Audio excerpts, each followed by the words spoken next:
Farming games are exactly what you think of when you hear cozy games. They're slow, repetitive, and somehow they manage to be some of the most emotionally fulfilling games out there. They allow your brain to turn off, relax, all while growing and harvesting crops and tending to animals. And don't even get me started on the hard events in these games. They make me feel all kinds of ways. Today we are going through my top 5 favorite farming games on the DS and 3DS. The games that kept me up until 2 a.m. with my head under the blankets to hide the fact from my parents that I was still awake. And getting way too emotionally invested into my animals and building cozy little farm lives that I kinda wished were real. Let's get comfy and get into it. Coming in at number 5 is Harvest Moon Skytree Village, farming game equivalent of a slightly weird but lovable roommate. So, I know, this game gets a lot of hate. A lot of people either skipped it or dropped it halfway through, and I get it. The tutorial is a bit much, the map on the bottom screen is a hot mess, the town is extremely empty, and everything is just all in one place. A lot of things about this game sucked, but weirdly this game has stuck with me. In this game you are literally rebuilding a broken world with plants. That's the premise. The sky trees are dead, the land is dry, and villagers are losing hope and moving away. And you just come along crossing the desert with a watering can and a dream, trying to bring the magic back. It's beautiful in its own way, and the idea is there. But it's not executed very well. Once you get into the flow, it actually is kind of relaxing in a satisfying way, and even though the dialogue is a little bit stiff at times, there was heart in it. Was it perfect? No. Was I obsessed with one of the bachelors and he still pops into my head from time to time? Yes. Yes, I was. Coming in at number 4 is Harvest Moon Grand Bazaar. This game single-handedly convinced me that I could be a business girly. Grand Bazaar was so unique. Instead of the usual grow crops, ship them, repeat, this game gave us a bazaar system, like a literal farmer's market.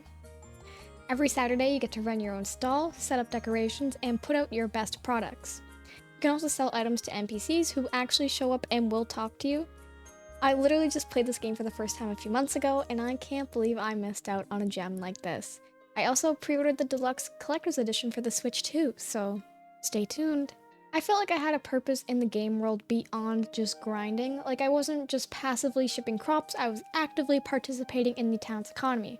And the vibe was just so cheery and sunny. It was cozy, creative, and it felt like a warm little slice of life, and it's highly underrated. Coming in at number 3 is Harvest Moon DS Cute. This is the game that taught me to put in a little bit of work into the things you love. Harvest Moon DS Cute was the game that really got me into farming games. I love it.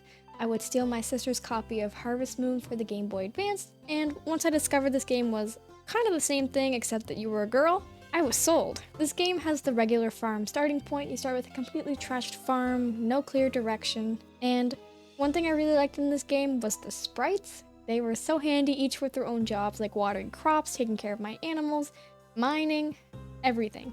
And you have to rescue them by doing the most random stuff ever. This game is nostalgic, charming, and full of heart, and I loved every minute of it. Coming in at number 2 is Harvest Moon: The Tale of Two Towns, a farm sim, drama, and lovable characters all in one. Tale of Two Towns is so good. You pick between two villages: Bluebell, which is your livestock-focused town, or Konohana, which is crop-based, and depending on where you live, your entire game flow changes. I didn't know which town I wanted to live in first, but my first playthrough I did pick Konohana, and then I eventually moved to Bluebell because the animals made more money. If you didn't like the town you lived in, or you just wanted a change, you could move towns whenever you felt like just for a small fee. And the rivalry in this game?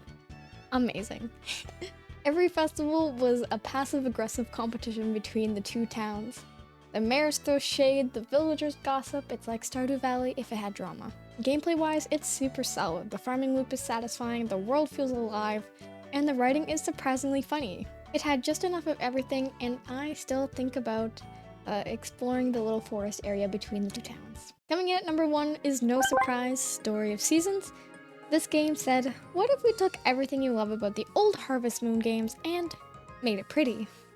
This was the first game under the Story of Season theme after Harvest Moon and Marvelous split, and honestly, they came in strong. The art style, gorgeous. The villagers, amazing.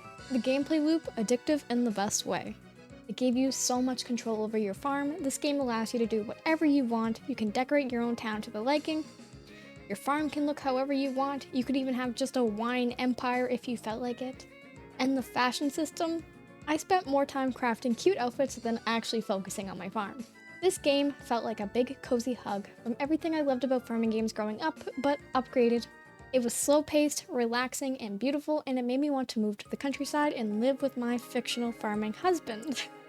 And to this day, it is still my favorite, and the characters I'll cherish so much. So those are my top 5 farming games. They're not always perfect, and sometimes they're a little weird, but that's the part that makes them special. Farming games are about building something small and meaningful, and they're about routine, connection, and let's be honest, escaping real life in the most peaceful way possible. If you played any of these or have your own favorites, drop them in the comments. I'm always looking forward to hear what you have to say, and don't forget to like, comment, and or subscribe for more, and stay cozy, gamers.